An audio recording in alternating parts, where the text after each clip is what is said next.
जय जय रघुवीर समर्थ, जय जय शनिदेव समर्थ. भये व्यापले सर्व ब्रह्मांड आहे, भयातीत ते संत आनंद पाहे. जया पाहता द्वैत काही दिसेना, भय मानसी सर्वथाही असेना. त्याचं हिंदी संस्करण आहे, जगये भयभीत संत भयातीत, जगये भयभीत संत भयातीत, संत अनंत के स्वरूप को जानत. उनका दर्शन द्वैत मिटाए, निर्भय होकर भय को हटाए. भय व्यापले सर्व ब्रह्मांड आहे. ह्या ब्रह्मांडात असा एकही नाही की जो भयाने व्यापला नाही. प्रत्येकाला कसलं ना कसलं तरी भय आहे. कोणी असं म्हणेल की म्हणजे मृत्यूचंच भय का, असं काही नाही. असं काही नाही. नोकरी राहील का नाही याचंही भय असतं माणसाला. आजारपणातनं बरं होऊ की नाही याचाही भय असतं माणसाला. कित्येकाला लग्न होईल की नाही ची चिंता असते, भय असतं. झालं तर टिकेल की नाही याचं भय असतं. मुलं होतील की नाही याचं भय असतं. झाली तर ती चांगली निघतील की नाही याचं भय असतं. भय म्हणजे चिंता हो. काळजी कायम आहे. काळजीचं स्वरूप बदलत आहे. काळजीचं स्वरूप बदलत आहे, पण काळजी काही संपत नाही. भयाचं स्वरूप बदलत आहे, भय काही संपत नाही. त्याला कारण काय? त्याला कारण असं आहे, कारण आम्हाला असं वाटतं की आम्ही क्रिएटर आहोत, घडवणारे आम्ही आहोत असं आम्हाला वाटतं, म्हणून आम्हाला भय वाटतं. आम्हाला असं वाटतं की आम्ही काही करतो आहोत आणि आम्ही करतो आहोत, त्यामुळे प्रत्येक गोष्टीचं करते पण स्वतःकडे घेतलं की त्या कर्माचं फळ स्वतःकडेच घ्यावं लागतं. जर मी कृती केली असेल तर त्याच्या चांगल्या वाईटाची फळे मीच भोगली पाहिजेत. ती दुसऱ्या कसं भोगेल? नाही भोगणार. पण ज्या वेळेला माझी धारणा ही असते की राम करताय, तेव्हा त्या फळाची धारणा सुद्धा रामाकडेच जाते. आता कोणी असं म्हणे म्हणजे काहीही करायचं राम करता म्हणायचं, हे बरं आहे, पण तसं होत नाही. लक्षात ठेवा, जेव्हा राम करता ही भावना असते, जेव्हा राम करता ही भावना असते, तेव्हा चुकीची कृती हातून घडतच नाही. चुकीची कृती हातून घडतच नाही. लक्षात ठेवा, अनवॉन्टेड पाहुणे आले असतील तर स्वयंपाक बिघडतो. अनवॉन्टेड पाहुणे, नको असणारी माणसं आली घरात, कटकट असते, इच्छा नसते करायची. आता आले साहेब तर जेवून जायचं ते, म्हणजे खरं मनात म्हणजे गिळून जायचं ते, अशी परिस्थिती असते. मग त्यावेळेला स्वयंपाक बरोबर होत नाही. आणि वर पुन्हा चेहरा असा असतो की समोरच्याचं बोलायची हिंमत पण होत नाही की स्वयंपाक बरोबर नाही म्हणून. पण ज्या वेळेला आपली आवडीची माणसं आहेत, भाऊबीज आहे, भाऊ आलाय, की स्वयंपाक अतिशय चांगला होतो. त्याला कारण असं आहे, दादा आला ना, व्हायलाच पाहिजे. कसं असतं, आपल्या प्रेमाची माणसं आली की करण्यामध्ये सुद्धा मन असतो. जी कृती करण्यात मन आहे ना ते चांगलं होतं, आणि जी कृती करण्यात मन नाही ते चांगलं नाही होत. आणि कृती करण्यात मन असणं म्हणजेच राम असणं. लक्षात ठेवा, प्रेमाचंच दुसरं नाव राम हो. प्रेमाचंच दुसरं नाव राम आहे. आपण प्रेम करायला शिकलो, जिथं प्रेम करतो तिथं राम प्रगट होतो, आणि जिथं प्रेम नाही करतो तिथं फक्त हरामच प्रगट होतो. राम कसा प्रगट होणार? आणि म्हणून जे आम्ही प्रेमाने करतो ती प्रत्येक कृती सुंदर असते, आणि जे आम्ही प्रेमविरहित करतो ती प्रत्येक कृती भकास असते, भयान असते, वाईट असते. आणि म्हणून प्रथम पहिली गोष्ट म्हणजे प्रेम करायला शिकलं पाहिजे. प्रेमाचे सुद्धा प्रकार आहेत. प्रेमाचे सुद्धा प्रकार आहेत. कोणी शारीरिक स्तरावरती प्रेम करतं, कोणी मानसिक स्तरावर प्रेम करतं, आणि कोणी आत्मिक स्तरावरती प्रेम करतं. शारीरिक स्तरावरती ज्याला आपण प्रेम असं म्हणतो ती वासना असते. शारीरिक स्तरावरती जे आपण प्रेम असं म्हणतो ती वासना असते. ती काही काळापुरती असते. जोपर्यंत इच्छापूर्ती होत नाही तोपर्यंत त्याची आवश्यकता वाटते, आणि इच्छापूर्ती झाली की नंतर ते नकोसं वाटायला लागतं. पण ही ज्याला मानसिक स्तरावरती येते, ही जेव्हा मानसिक स्तरावरती येते त्यावेळेला थोडासा माणूस उन्नत होतो. जनावरातनं माणसात येतो. थोडासा माणूस उन्नत होतो, जनावरातनं माणसात येतो, आणि मग तो फक्त शरीरावर प्रेम करत नाही तर त्या गुणांवरती पण प्रेम करायला शिकतो. गुणांवरती पण प्रेम करायला शिकतो. चांगले गुण पाहतो, त्या गुणांवर प्रेम करतो. मनावरती प्रेम करतो, समजून घ्यायला शिकतो. शरीराच्या पलीकडे थोडासा जातो, तो समजून घ्यायला शिकतो. आणि मग तिथं नातं, संबंध, प्रेम, आपलेपणा ही भावना निर्माण व्हायला लागते. आणि म्हणून प्रथम असते ती वासना, प्रथम असते ती वासना, नंतर असतं प्रेम, आणि त्याच्यानंतर जे आत्मिक असतं त्याला म्हणतात समर्पण. तिथं वासना तर नाहीच, पण मानसिक प्रेमाच्याही पलीकडची अवस्था म्हणजे समर्पणाची अवस्था असते. समर्पणच करायचं आहे, काही मागायचं नाहीये, जे आहे ते द्यायचं आहे, जे आहे ते द्यायचं आहे. ही द्यायची जेव्हा भावना निर्माण होते ना, काय मिळणार आहे ह्याच्यापेक्षा देण्यातच आनंद आहे. इथं व्यापार नाही, इथं व्यापार नाही. जगामध्ये जे आहे ना सगळं, हे सगळं व्यापार आहे, हे सगळं व्यापार आहे. माणसं म्हणतात तुझ्याशिवाय मी राहू शकत नाही, माझ्याशिवाय तू राहू शकत नाही म्हणतात, पण लक्षात ठेवा उद्या जर गरजा पुऱ्या होईनाशा झाल्या ना तर हे माणसं एकमेकडे पाठी फिरवतात. हे आपण जगात पाहतो, उठता बसता पाहतो.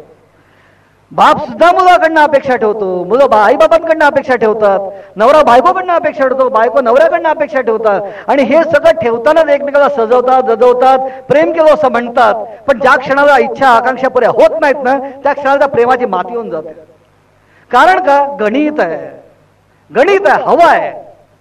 मी देतो तर तूही मला द्यायचं आहे, हे गणित आहे. हे गणित प्रेमापर्यंत आहे, समर्पणात गणित नाही.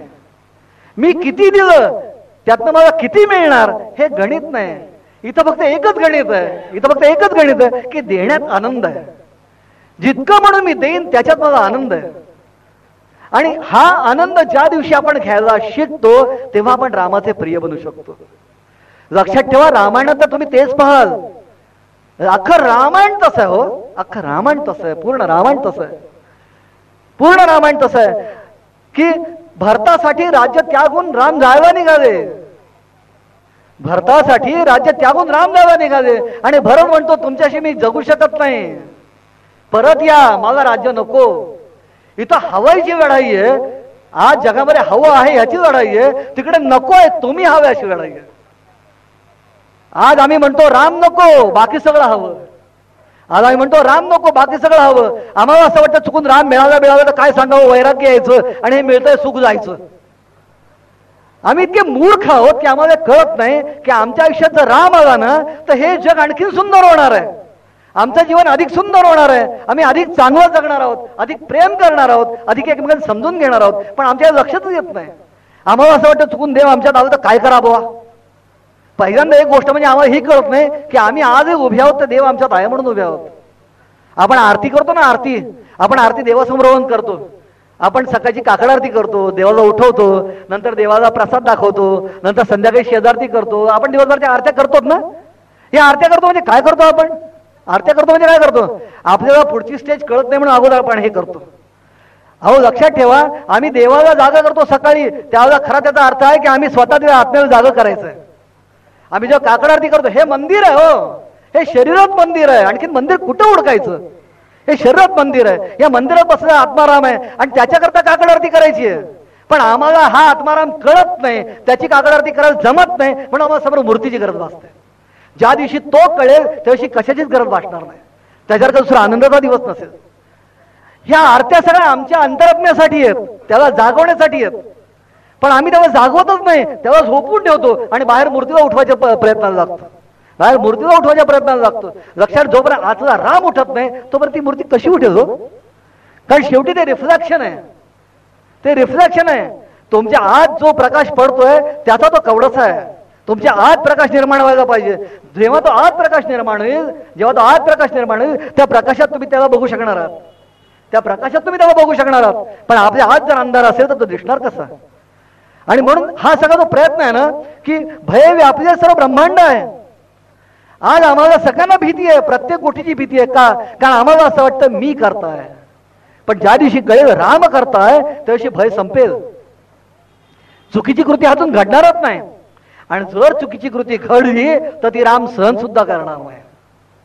लक्षात ठेवा, चुकीची कृती घडणार नाही आणि रामाचं नाव घेऊन चुकीची कृती करायचा प्रयत्न केला तर राम ते सहन सुद्धा करणार नाही. एक गोष्ट आहे, एक शिंपी होता, शिंपी आणि एक होता लोहार. त्या काळात शिंपी आणि लोहार होता, त्यावेळी छोटी छोटी राज्य असायची आणि छोटी म्हणजे 10-5 गावांची मिळून राज्य, अशी राज्य छोटी छोटी गाव राज्य असायची. तर तो शिंपी आणि जोहार दोघं जण चालले होते नदीवरती फिरायला, आणि फिरायला असं समोर राजकन्या आली तिच्या मैत्रिणींच्या बरोबर, आणि त्या शिंप्याने बघितलं की तिला, आणि बघितलं आणि त्याला वाटलं आपण याशी लग्न करावं. ते शक्य आहे का? ती राजकन्या, शिंपी, लग्न व्हायचं होतं. हा गरीब बिचारा, ती श्रीमंत राजकन्या. तर तिला बघितलं आणि वाटलं लग्न करावं वाटलं, पण होणं शक्य नाही. मग दुसरा मनात विचारायचा, ह्याच्याशी लग्न नाही करायचं मग जगून काय अर्थ? चालला नदीकडे जीव द्यायला, लगेच डायरेक्ट मेथड, नदीकडे जीव द्यायला चालला. त्या लोहाराला कळलं ना असं कुठं चालला. त्यांना धरलं, काय रे काय झालं? नाही जीव देतो. अरे पण झालं काय, आत्तापर्यंत बरा होतास आणि आता कुठे जीव द्यायचा चालला?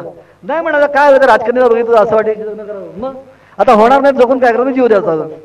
तो लोहार म्हणा, थांब घाई कशाला करतो, आज नाही उद्या परवा 4 दिवसांनी जीव देता येतो, तेव्हा काय वेळ लागतो का जीव द्यायचा? नाही, थोडा आपण प्रयत्न करून बघू ना, थोडा प्रयत्न करायला काय हरकत आहे. तर बरं म्हणाला, काय करणार, करतो म्हणा, थांब. त्यांनी आपला रात्रंदिवस बसून एक विमान तयार केलं. त्या लोहारने एक विमान तयार केलं, कसं गरुडासारखं दिसणार, त्याच्या पुढे डोळ्याचा बल्ब, प्रकाश पडणारे, आणि उडणार असं गरुडासारखं पंखा उडणार असं विमान तयार केलं, छोटं विमान तयार केलं. आणि त्या टेलरला सांगितलं त्या शिंप्याला की आता विष्णूसारखे दिसणारे कपडे शिव, कारण त्याने अभ्यास करून ठेवला का इथला जो राजा आहे ना तो विष्णू भक्त आहे, त्याचं कुलदैवत विष्णू आहे. तर त्याने सांगितलं विष्णूसारखे कपडे शिव, झालं आणि कपडे शिवले. आणि मग त्यांच्यावर शिकवलं ते विमानावर कसं बसायचं, कसं विमान उडवायचं. आणि मला एक काम कर, केव्हा तर राजकन्याच्या गच्चीवर जाऊ उतर, विमान विष्णू म्हणजे गरुड म्हटल्यानंतर ती म्हणणार विष्णूच आहे म्हणून, झालं. आता राजकन्या कशाला आकाशाकडे बघतो, हा आपला आकाशात घेट्या मारतोय रोज त्या वाड्याभोवती, पण ती राजकन्या काय वर बघे ना, कंटाळला. शेवटी एक दिवशी राजकन्याने वर बघितलं होतं, अरेच्छा म्हणजे ते डोळे लाईट लावले होते गरुडाच्या डोळ्याला, तिला पण आश्चर्य वाटलं, अरे काहीतरी दिसतो, चमत्कार दिसतोय. तेवढं त्याने बघितलं, राजकन्याने बघितलं, लगेच त्याने तो गरुड उतरवला, खाली उतरल्यानंतर ती म्हणाली आपण, म्हणा मी विष्णू. अरे वा, तेवढे कसं तुम्ही इथे कसं काय आलात वैकुंठ सोडून? म्हणजे काय तुझ्या काय रूपाची कीर्ती ऐकली आणि असं वाटलं वैकुंठात काय म्हणून आलो पृथ्वीवर. तिलाही खरं वाटलं, सरळ होती, सात्विक होती बिचारी, तिलाही खरं वाटलं. आणि विष्णू रोज यायला लागला भेटायला. एक दिवशी शेवटी राजकन्याने विचारलं लग्न कधी करायचं, तेव्हा तुझ्या वडिलांना विचार म्हणते होते तेव्हा. आता तिने वडिलांना विचारलं, रोज रात्री विष्णू भेटत होतो. वडील पण थक्क झाले, ते म्हणाले पिढ्यानपिढ्या आमच्या सगळ्यांनी विष्णूची भक्ती केली, कधी आला नाही विष्णू, आत्ताच कसा काय भेटायला आला? तर म्हणे काय हो कसं काय? हो म्हणे रोज रात्री विष्णू मला भेटत. हो बरं. मग त्याने असं विचारलं की मी त्यांना विचारलं लग्न कधी करणार, तर ते म्हणजे वडिलांना विचार. आता या वडिलांनी पण विचार केला की खरं आहे, करायला हरकत नाही, पण म्हणाला ही एकोती एक राजकन्या. आता लग्न करून हे समजा जर घेऊन गेलं वैकुंठाला एकदा, तर आपल्या राज्याचं करायचं काय? म्हणून त्याने तिला काय सांगितलं, तू एक काम कर, त्यांना म्हणावं लग्न करून तुम्ही पृथ्वी तळावरतीच राहा, पण घरदावी करणं बरं नाही ना. म्हणून आजूबाजूला माझ्या 5-6 राज्य आहेत, माझ्या आजूबाजूला ज्यांच्या बॉर्डर, ज्यांच्या सीमा माझ्या राज्यावर चिकटल्या अशी 5-6 राज्य आहेत, त्याच्या कुठच्या राज्यावर मी हल्ला केला की मी ते जिंकू शकेन ते मला सांगा. म्हणजे मी त्या राज्यावर हल्ला करीन, ते राज्य जिंकीन आणि तिथं विष्णूचा राज्याभिषेक करीन. म्हणजे तुम्ही तिथं राहाल ना. सारं माणसासारखी अपेक्षा, सामान्य माणसासारखी, की मुलगी नजरेच्या टप्प्यात राहावी. झालं. रात्री विष्णू आल्यानंतर हिने विचारलं, त्यांनी असं विचारलं की 5-6 राज्य आहेत, तर कुठच्या राज्यावर हल्ला केल्यानंतर जिंकतील? ह्याला राजकारणाचा काय कळतो? ह्याला फक्त ते कपडे विमानात नाही तेवढं माहिती, त्याला काय कळतं? तो म्हणाला सगळ्या राज्यांवर हल्ला करा, सगळे जिंकतील म्हणाला. आणि झालं की त्यांनी सकाळी सांगितलं सगळ्या राज्यांवर हल्ला करा. हाही विचारा विष्णू भक्त, यांनी सगळ्या राज्याला कळवलं की ताबडतोब तुमचे राज्य खालसा करतोय मी, तुम्ही माझ्या ताब्यात राज्य द्या, नाहीतर मी स्वारी करतोय. त्या सगळ्याला कळण्याला झालं काय एकदम? कालपर्यंत बरा होता, आज एकदम धमकीला निघाला, काहीतरी भानगड आहे. सगळे राजे एकत्र आले आणि म्हणाले धडा शिकवायचा. पण हा विष्णू भक्त आता धडा शिकवायचा म्हणून त्यांनी पत्र पाठवलं, खरिता पाठवला परत, काय की तू जे आम्हाला पत्र पाठवायचं, आम्हाला खरिता पाठवायचा, आम्हाला राग आलाय, उद्या आम्ही युद्धाला येणार आहोत. पुन्हा विष्णू रात्री आलाच. आल्यानंतर तिने सांगितलं असं असं पत्र आलंय. हा विद्वान असा मूर्ख तो असल्यावर तिला म्हणतो तू काय काळजी करते, अगं त्यांना स्वारी करू दे, माझं सुदर्शन सुटलं ना का असे मी सगळं शत्रुसैन्य मारून टाकेन. तिने आपलं सकाळी तसंच सांगितलं वडिलांना. आता कसं असतं, श्रद्धा ज्याची आहे ना, जो भक्त आहे, श्रद्धा आहे ना, त्याच्या डोक्यात गोंधळ येत नाही, हो येत नाही.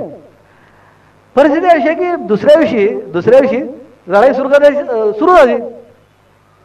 दुसऱ्या दिवशी लढाई सुरू झाली आणि होता होता दुपार संध्याकाळ व्हायची वेळ आली आणि ह्याचं निम्म्या अधिक सैन्य मेलो आणि शत्रू सैन्य पुढे पुढे यायला लागलं.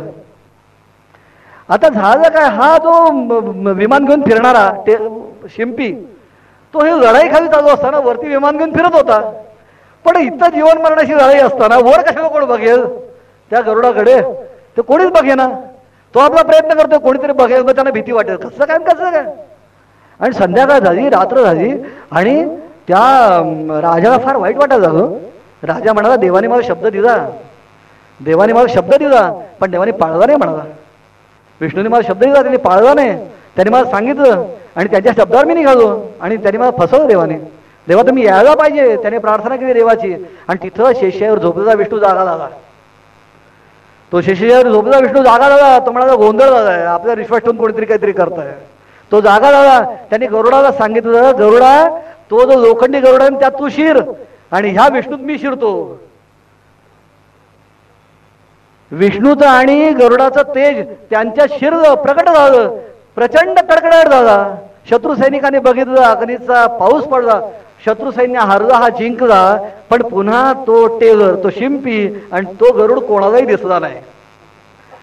कारण त्या विष्णू आणि गरुडाला धारण करणं सोपी गोष्ट आहे नाही. लक्षात ठेवा की रामाचं नाव घेऊन करायचं असेल तर रामाचं सुद्धा नाव घेताना हे लक्षात ठेवलं पाहिजे की जो जगाचा करताय, जो कर्तुम शक्ती आहे, त्याचं नाव घेवा. जेव्हा मी करतोय तेव्हा खरोखर त्याच्याशी मी प्रामाणिक असलं पाहिजे. जगाला फसवणं शक्य आहे, पण जो आत्माराम माझ्यात बसलाय, स्वतःच बसलाय, त्याला फसवणं कसं काय शक्य आहे? आणि म्हणूनच मी मगाशी म्हटलं की संत भयातीत आहेत. बाकीच्यांना भय आहे पण संत भयातीत आहेत, कारण संत राममय झाले आहेत, संत विष्णुमय झाले आहेत, संत परमेश्वरमय झाले आहेत. त्यांना एकच माहिती आहे, देणारा तो आहे, घेणारा तो आहे, सुख दुःख सगळं काही देणारा तो आहे. आणि तो जे देतोय ते आपण स्वीकारायचं आहे आणि तो देतोय तर आपल्या भल्यासाठीच देतोय. जे योग्य आहे तेच तो करतो, अयोग्य तो कधीच करत नाही. ही जाणीव ज्या दिवशी निर्माण होते त्या दिवशी माणूस घाबरायचं बंद होतं. अनादि अनंत पसरलेला काळ, अनादि आणि अनंत पसरलेला काळ, त्या काळातच एक काही क्षणापुरतं निर्माण झालेलं स्वरूप म्हणजे आपण आहोत. हे जेव्हा आपल्याला कळतं तेव्हा आपल्या लक्षात असं येतं की आपली बदलणारी स्वरूप असतात. आपण म्हणतो ना अनंत जन्म आपण घेतो, एक जन्म, दुसरा जन्म, तिसरा जन्म, आपण असा अनंत जन्म घेतो असं आपण जे म्हणतो शास्त्रामध्ये. ह्याचा अर्थ काय की आमचं स्वरूप बदलत आहे, शक्ती तीच आहे, त्याच्यामागे चिरंतन काम करणारी शक्ती तीच आहे, पण आमचं वरचं असणारं स्वरूप बदलत आहे. आणि चिरंतन शक्ती जी आहे ती अनादि आणि अनंत आहे, ती कधी न संपणारी आहे, ती कायम आहे. आणि त्याचं असणारं स्वरूप मात्र बदलत असल्यामुळे आम्हाला असं वाटतं की आम्ही आलो आणि गेलो, आणि म्हणून आम्ही आल्याचा आम्हाला आनंद वाटतो आणि गेल्याचा आम्हाला भय वाटतं. पण ज्या क्षणाला आपल्याला कळतं की येणं आणि जाणं हा प्रकार काही नसतो, तर ते अनादि अनंत शक्तीचं ते स्वरूप आहे आणि आम्ही चिरंतन आहोत, बाकी सगळं बदलत आहे. हे ज्या क्षणाला जाणीव निर्माण होते की जेव्हा माणूस राममय होतो तेव्हा त्याची भीती संपते. संतांना हे माहिती आहे की अंतर्यामी जो राम बसला आहे तो साऱ्या जगामध्ये बसलेला आहे. म्हणून कणाद ऋषींना एकदा एकाने विचारलं, उदाहरण म्हणून सांगतो, ऋषींना गुरु शिकवत होते आणि समोर सगळे शिष्य बसले होते, त्यात कणाद ऋषी पण होते, ज्याने ॲटमची कणाची पहिल्यांदाच थेअरी मांडली, ते कणाद ऋषी. तर त्या कणाद ऋषींना त्यांनी सगळ्यांनी प्रश्न विचारला की हा सूर्य, हे तारे, हे झाड, हे डोंगर, हा आश्रम, मी, तुम्ही, ह्या सगळ्यामध्ये कॉमन काय? तर कोणाला सांगता येईना. त्या ऋषींनी हातवर, कणाद ऋषींनी हातवर केला, त्यामुळे काय, ह्या सगळ्यामध्ये ॲटम, कण हे कॉमन आहेत म्हणून. हे सगळं ॲटमनी, कणांनी बनलेलं आहे, म्हणून त्यांना नाव ठेवलं कणाद ऋषी. तर परिस्थिती अशी आहे, जसं हे विज्ञान तुम्हाला सांगतंय कणांनी बनलेलं आहे, तसं अध्यात्म सांगतं हे सगळं चैतन्याने बनलेलं आहे. आणि हे चैतन्य एकदा तुम्हाला कळलं की कशाचीच भीती राहत नाही. एकदा हे जाणलं की अंतर्बाह्य चैतन्य आहे, राम सर्व ठिकाणी आहे, अंतर्बाह्य चैतन्य आहे आणि चैतन्यच येत आहे आणि जात आहे, चैतन्यापलीकडे दुसरं काही नाही. हे ज्या क्षणाला तुम्हाला कळलं ना त्यावेळेला यायचा आनंदही संपतो आणि जाण्याची भीतीही संपते. आणि हे संतांना कळलं म्हणून ते भयातीत आहेत, त्यांना भीती वाटत नाही. माणूस प्रवासाला निघाला, माणूस प्रवास एखाद्या माणसाला तुम्ही ट्रेनमध्ये दिलं बसून आणि सांगितलं जा पुढचं तरी गाव सांगितलं जा आणि तिथं जा उतर आणि कुठे तर राहा, तर जाताना माणूस घाबरतो. तो म्हणतो जाऊ कुठं, कोणाकडे जाऊ, कोणाकडे राहू, माझी काही व्यवस्था, घाबरतो माणूस. जेव्हा पुढचा प्रवास कुठे माहीत नाही तेव्हा माणूस घाबरतो. पण जेव्हा तुम्हाला माहिती आहे की माझं तिकीट इथपर्यंत आहे, तिथं मला जायचं आहे, तिथं मला उतरून घ्यायला माणूस येणार आहे, मी इथे इथे यांच्याकडे राहायचं आहे, तिथं माझी राहायची व्यवस्था आहे, हे जेव्हा तुम्हाला कळतं त्या क्षणात तुमची भीती संपून जाते. आणि म्हणूनच हा जो आत्म्याचा प्रवास आहे, या प्रवासात पुढचा जो प्रवास आहे ना, तो प्रवास कुठं आहे हे कळलं की माणसाची भीती संपते. तुकाराम महाराज म्हणतात जाऊ देवाची या गावा, जाऊ देवाची या गावा, देव देईल विसावा, जाऊ देवाची या गावा, देव देईल विसावा, देवा सांगू सुख दुःख, देव निवारेल भूक. जेव्हा तुम्हाला कळतं कुठं जायचं आहे तिथं भीती संपते. माझ्या माहेरा जाय ना मी आता, एकदा कळलं कुठे जायचं आहे की भीती संपते. आणि म्हणून सगळ्यात महत्त्वाची गोष्ट पहिल्यांदा हे समजून घ्यायची गरज आहे की आपण कुठे जाणार आहोत. हे संतांना माहिती आहे म्हणून ते भयात येत आहेत, आम्हाला माहित नाही म्हणून आम्ही भयभीत आहोत. आणि म्हणून त्यांनी म्हटलंय भय व्यापले सर्व ब्रह्मांड आहे, भयात येते संत आनंद पाहे, ज्या पाहता द्वैत काही दिसेना. त्यांना पाहिलं की लक्षात येतं द्वैत काही नाही, संत आणि परमेश्वर यांच्यात द्वैत नाही, संत आणि परमेश्वर यांच्यात द्वैत नाही, आत्मा परमात्मा द्वैत नाही. हे एकदा जाणलं की सगळं दुःख नाही होऊन जातं. ज्या पाहता द्वैत काही दिसेना, भय मानसी सर्वथाही असेना. हे एकदा जाणलं की सगळं भय जातं, म्हणून निर्भय होतो. आणि जो निर्भय होतो तो कधीही गुलाम होत नाही, हे लक्षात ठेवा. आणि म्हणून तो गुलाम व्हायचं नसेल तर निर्भय बना. जय जय रघुवीर समर्थ.